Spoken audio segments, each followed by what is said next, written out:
महाभारत में अर्जुन की प्रतिज्ञा। महाभारत का भयंकर युद्ध चल रहा था। लड़ते लड़के अर्जुन रण क्षेत्र से दूर चले गए थे।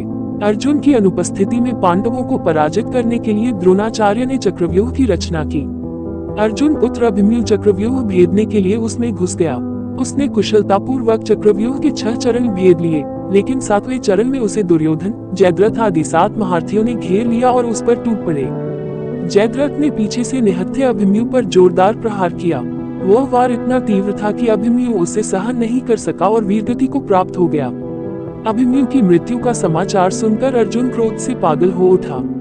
उसने प्रतिज्ञा की कि यदि अगले दिन सूर्यास्त से पहले उसने जयद्रथ का वध नहीं किया तो वह आत्मदाह कर लेगा।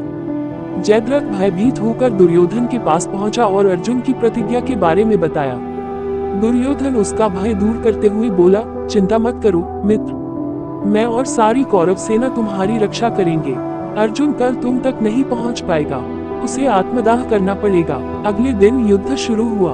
अर्जुन की आंखें जयद्रथ को ढूंढ रही थी, किंतु वह कहीं नहीं मिला। दिन बीतने लगा। धीरे धीरे अर्जुन की निराशा बढ़ती गई। ये देख श्री कृष्ण बोले, पार्थ, समय बीत रहा है और कौरव सेना ने जयद्रथ को रक्षा कवच में घेर रखा है।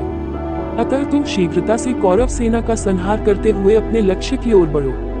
ये सुनकर अर्जुन का उत्साह बढ़ा और वह जोश से लड़ने लगे, लेकिन जयद्रथ तक पहुंचना मुश्किल था। संध्या होने वाली थी। तब श्री कृष्ण ने अपनी माया फैला दी।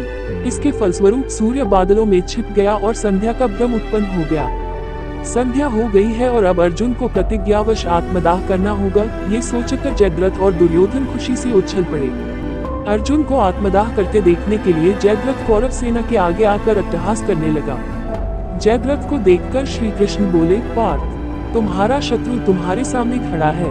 उठाओ अपना गांडीव और वध कर दो इसका। वह देखो अभी सूर्यास्त नहीं हुआ है। ये कहकर उन्होंने अपनी माया समेट ली। देखते ही देखते सूर्य बादलों से निकल आया। सबकी दृष्टि आसमान की ओर उठ गई। सूर्य अभी भी चमक रहा था। ये देख जयद्रथ और दुर्योधन के पैरों तले जमीन खिसक गई। जयद्रथ भागने को हुआ, लेकिन तब तक अर्जुन ने अपना गांडीव उठा लिया था। तभी श्री कृष्ण चेतावनी देते हुए बोले, हे अर्जुन, जयद्रथ के पिता ने इसे वरदान दिया था कि जो इसका मस्तक जमीन पर गिराएगा उसका मस्तक भी 100 टुकड़ों में विभक्त हो जाएगा। इसलिए यदि इसका सिर जमीन पर गिरा तो तुम्हारे सिर के भी 100 टुकड़े हो जाएंगे। हे पार्थ, उत्तर दिशा में यह यहाँ से 100 योजन की दूरी पर जयद्रथ का पिता तप कर रहा है। तुम इसका मस्तक ऐसे काटो कि वह इसके पिता की गोद में जाकर गिरे। अर्जुन ने श्री कृष्ण की चेतावनी ध्यान से सुनी और अपनी लक्ष्य की ओर ध्यान कर बाण छोड़ दिया। उस बाण ने जयद्रथ का सिर धड़ से अलग कर दिया और उसे लेकर सीधा जयद्रथ के पिता की गोद में जाकर गिरा।